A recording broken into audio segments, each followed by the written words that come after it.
Di video ini kita akan menjawab pertanyaan lagi ya dari salah satu subscriber kami juga. Beliau adalah pemilik akun dari Prima Indra ya, kayaknya nama aslinya beliau ini ya. Nah, beliau menanyakan seperti ini, Mas, bagaimana kita menilai GCG dari suatu perusahaan? Jadi ketika kita akan memilih perusahaan kan dikatakan nih, pilih manajemen yang bagus, pilih perusahaan yang menerapkan GCG dengan baik. Nah, itu sebenarnya konkretnya itu seperti apa gitu. Nah, kita akan bahas di video kali ini ya. GCG sendiri singkatan dari Good Corporate Governance ya, atau tata kelola perusahaan yang baik. Dan ini secara teori ya, kita bahas dulu secara teorinya. Jadi secara teori ini adalah prinsip-prinsip yang mendasari suatu proses dan mekanisme pengelolaan perusahaan berlandaskan peraturan perundang-undangan dan etika perusahaan. Nah, apa itu prinsip-prinsipnya? Nah, di sini kalau kita searching ya, kita searching di Google, itu juga banyak sekali sebenarnya yang sudah membahas. Nah, ini sedikit aja nih, saya ambilkan dari Wikipedia ya. Nah, ini ada 5 prinsip dasar GCG, yaitu transparansi, akuntabilitas, pertanggungjawaban, kemandirian, dan juga kewajaran atau keadilan. Nah, sebenarnya fungsi dari GCG ini apa sih? Sebenarnya fungsi dari GCG ini adalah untuk menyeimbangkan para pemangku kepentingan ya, atau stakeholder. Ya, stakeholder itu berupa siapa saja gitu. Nah, yang pertama ada shareholder, yaitu kita sendiri ya sebagai pemilik sahamnya. Jadi walaupun kita punya saham di perusahaan tersebut hanya satu lot, ya tetap kepentingan kita tetap diakomodir gitu, kira-kira seperti itu. Kemudian yang kedua, kepentingan dari manajemennya sendiri ya, bagaimana si manajemen ini istilahnya bisa mendapatkan haknya ya, gajinya besar dan sebagainya gitu. Kemudian kepentingan dari karyawannya juga, bahkan sampai kepentingan dari nasabah dan juga suppliernya ya. Jadi itu semua harus diakomodir semua kepentingannya. Nah, contoh penerapannya ya, contoh penerapan misalkan seperti dijelaskan di pengertian di awal tadi ya, harus sesuai dengan perundang-undangan. Nah, jadi kalau kita baca lagi mengenai undang-undang PT, di situ ada 3 organ yang wajib harus dimiliki PT, yaitu yang pertama RUPS, yang kedua perusahaan harus memiliki dewan komisaris, dan yang ketiga perusahaan harus memiliki dewan direksi. Dan saya yakin semua perusahaan di bursa itu memiliki 3 organ ini ya. Jadi untuk masalah organ ini sudah lolos semua gitu kira-kira ya. Kemudian contoh penerapan yang lain seperti apa? Misalkan dalam sistem pengendalian dan pengawasan ya, biasanya di dalam perusahaan itu ada audit intern. Nah, posisi audit intern ini selalu di bawah dirutnya langsung ya, di bawah CEO-nya langsung. Nah, kemudian ada mekanisme pelaporan terhadap dugaan penyimpangan ya, biasanya ada mekanisme whistleblower. Nah, ini juga banyak diterapkan oleh perusahaan-perusahaan besar ya. Kemudian juga perusahaan memiliki kode etika tertentu ya, misalkan seperti etika perusahaan, harus disiplin, integritas, dan sebagainya. Nah, itu contoh-contoh penerapannya gitu ya. Nah, lalu selanjutnya bagaimana kita sebagai seorang investor yang nanti akan kita beli saham perusahaan tersebut itu memastikan bahwa GCG tersebut ya sudah diterapkan dengan baik gitu.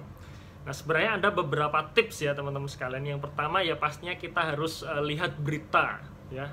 Karena kita mau nggak mau dalam penerapan GCG ini kita juga harus lihat manajemennya ya, manajemen atau ownernya. Apakah manajemen atau ownernya itu termasuk orang yang jujur ya, tidak korupsi, tidak menipu, kemudian tidak melanggar hukum dan punya etos kerja yang kuat ya. Nah, tentu saja ini perlu kita lihat di berita gitu. Kita searching di Google misalkan. Nah, kita ambil contoh misalkan ya kasusnya Pak Beni Cokro ya, Pak Bencok ini ya. Nah, ini tentu sudah menjadi blacklist di kita seharusnya ya, bagaimana seorang manajemen atau ownernya akhirnya terlibat tindak pidana korupsi ya. Kemudian kasus selanjutnya bagaimana manajemen dari LPKR katakanlah manajemen dari LPCK itu juga kena ditangkap KPK, kena korupsi juga gitu. Nah, hal-hal seperti ini seharusnya ini juga sudah kita blacklist nih, seharusnya seperti itu gitu.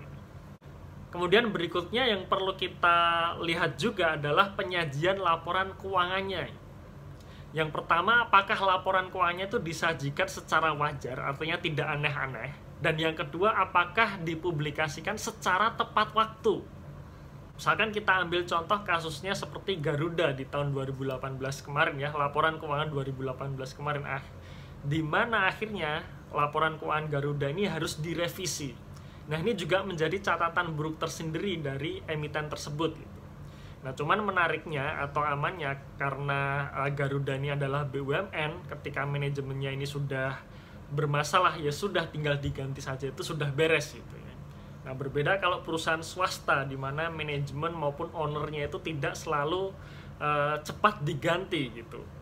Kemudian kita lihat juga kasus 3 Pilar Sejahtera ya, atau AISA, saham dengan kode emiten AISA ini. Dimana kalau kita lihat di berita RUPS-nya kacau, kemudian laporan keuangannya nggak segera terbit, akhirnya sahamnya pun disuspend sampai sekarang.